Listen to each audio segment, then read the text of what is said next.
түшүнбөйм да, биздин бийлик кимдин пайдасы үчүн иштейт, кимдин кызыкчылыгында иштейт? Биздин Кыргыз Республикасынын жарандары Кыргыз эл үчүн иштейби же коңшу өлкөлөрдүн кызыкчылыгы үчүн иштейби, мен түшүнбөй келем да. Себеби жакында эле Адахан Кимсанбаевичти жанагы жогорку кеңеште жоопко тартуу үчүн уруксат алды. Ага жүктөлгөн айып жанагы төрт көчө, Баткендеги төрт көчөнү тажик тараптыкы деп тааныган, протоколго таанып кол койгон, 50 жылга арендага алган, алабыз деп кол койгон деп, ошол айып менен, башка айыптар далилденген жок, ошол айып менен жогорку кеңештен уруксат алды да, жоопко тартуу үчүн. Эми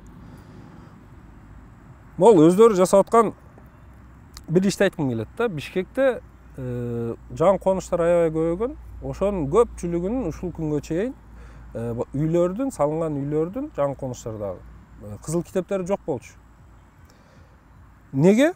Себеби ар учурда, ар заманда элдер өзү эле барып, кээ бирөөлөрдүн баягы дыйканчылык үчүн алган, бөлүп берилген жерлерин ээлеп алышкан дагы. Мен ушул жерге үй салам деп туруп, үйлөрү салып алышкан. Ал жер ага чейин трансформация болгон эмес, аларга эч кандай баягы жерлерде айлык кеңештер, жергиликтүү кеңештер токтом чыгарып, чечим чыгарып берген эмес, айыл өкмөттөрүнүн токтомдору жок.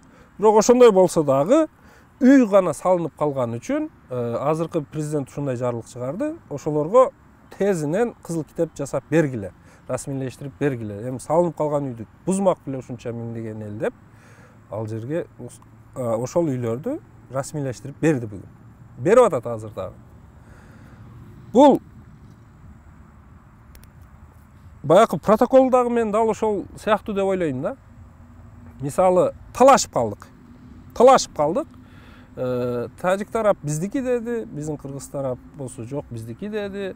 Алар өзүнүн далилдерин көрсөттү, биздикилер кээ бир учурда көрсөтө албай калды. Себеби ал сайдын бою мындай пайдаланууга болбогон жерлер болгон үчүн биздикилер союз кезинде аерге мындай план, эч кандай план же аренда төлөгөн эмес экен, салык төлөгөн эмес экен. Ошон үчүн биздин колдо документтер жок болуп калды. Анан тажиктер анча-мынча төлөп койгон экен, Тажикстан. Ошолорун көрсөтүп, алар биздики деп ээлик кылып чыкканда, ага чейин учурлар болгон да, жанагы 105 гектар жерди алардын баягы электр сымын тартып өтүү үчүн 105 гектар жерди бизден алып алып, бизге ошол 5 гектар жерди дагы бербей, бизди алдап жүргөн жылдар болгон. Бирок ошону кантип алды?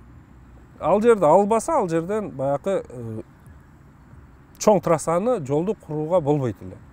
Себеби ушундай эл аралык келишим бар, талаштуу жерге эки тарап тең капиталдык курулуш кура албайт деп айтылган. Ал жерде чөткө көргөзмө бар. Жол курулбаса, Баткен областынын тең жарымы, мондайча айтканда. Баткен районунун жарымы менен Лейлек район толугу бойдон анклав болуп кала берет. Анклав болуп калганда, ал жерге баягы Тажикстан тараф өздөрүнүн постторун коет, ал жактан берип өтүп аткан элди текшерет, башка кылат, ушундай маселелер кааласа өткөрбөй коет. Ушундай маселелер жаралганда жолду курбаса болбойт эле, куруш керек эле. Анан Мадумаров барды дагы ошол протоколду түзүү аркылуу жолду курууга уруксат алды. Тажикстан тарап макул болду, жол курулду, азыр биз эркин каттап атабыз. Ал протоколду эмне кылды? Ал протоколду алып келип туруп, кийинки жылга жетпей туруп, 1 жылга жетпей туруп жокко чыгарып коюшту. Биз тарап тааныбай коебуз. Биздин өкмөт аны тааныбаганы менен, протокол жокко чыгып кеткени менен, натыйжада жол курулуп калды. Эртең 50 жыл өтөбү, 20 жыл өтөбү, алар келип кайрадан биз менен талашкан болсо, биз айтабыз да, мына жол турат, жол биздики деп. Мисалы, азыр Бишкектин конушундагы үйлөр айтып атпайбы? Мына мен үйүм турат, демек бул жер меники. Мага кызыл китеп кылып бер деп атпайбы? Расмийлештирип бер. Алышып атпайбы? Биз дагы дал ошентип ала алат болчубуз учуру келген. Тескерисинче азыр биздин бийлик ошол даяр өзүбүздүн колубузга келип калган, ошо жолубуз курулуп калган жерди Мадумаровду күнөөлөп, тескерисинче Тажикстан тарапка өткөзүп берүүгө көбүрөөк аракет жасап аткандай да.